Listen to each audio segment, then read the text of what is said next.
Welcome back to the computing module. In our last session, we stripped the computer down to its limits. We learned that all information is just zeros and ones, and that all processing is just pushing those bits through logic gates like AND or not.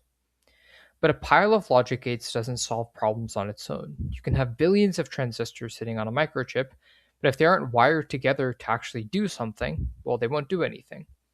To make a computer perform a specific task, like calculate a trajectory, render a video, or find a file, you have to arrange logic gates into a step-by-step sequence. In computer science, the sequence of instructions is called an algorithm. At its simplest, an algorithm is a finite set of instructions which takes in an input, processes it, and produces a specific output. You probably execute algorithms every single day without realizing it. Think of baking a cake. You start off with raw ingredients, which is like your input data.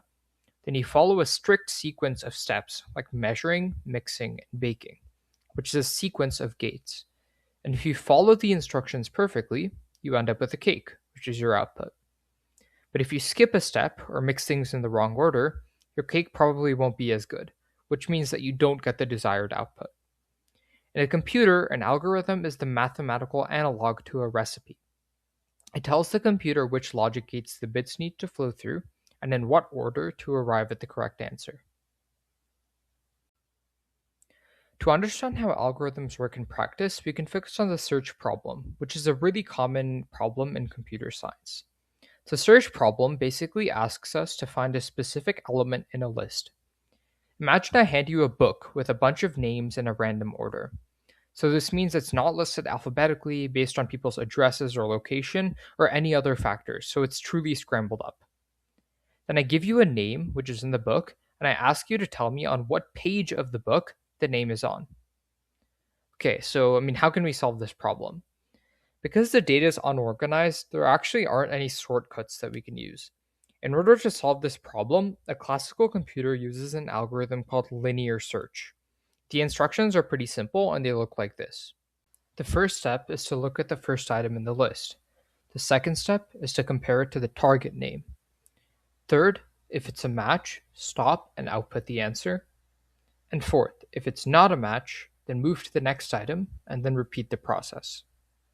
Let's take a look at what the computer actually has to do for this algorithm. In step 1, the computer has to take a name and convert it to a set of bits which represents that name.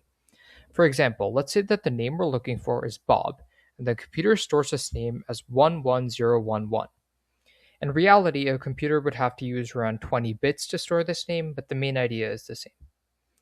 After that, when the computer executes step 2, it takes the bits of the name you want and the bits of the name on the page and runs them through a set of XOR gates. To see this, let's say that our target name is Bob, which is 11011, and then we also have another name, Dan, which we can write as 10101. Then, if we do a set of XOR operations on Dan and Bob, we'll get a bunch of ones in the output, which means that we don't have a match.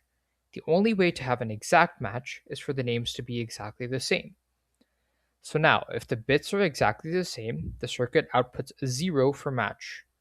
If there are any differences, it outputs a 1, which immediately indicates that the values don't match, triggering the algorithm to move on to the next element in the list.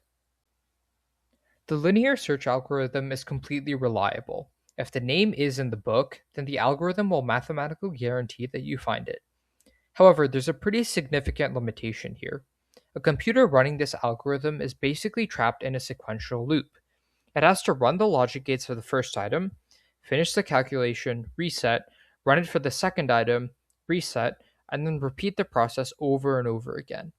If there are a million names in the book, and the last person you want happens to be on the very last page, your computer has to run that checking process a million individual times.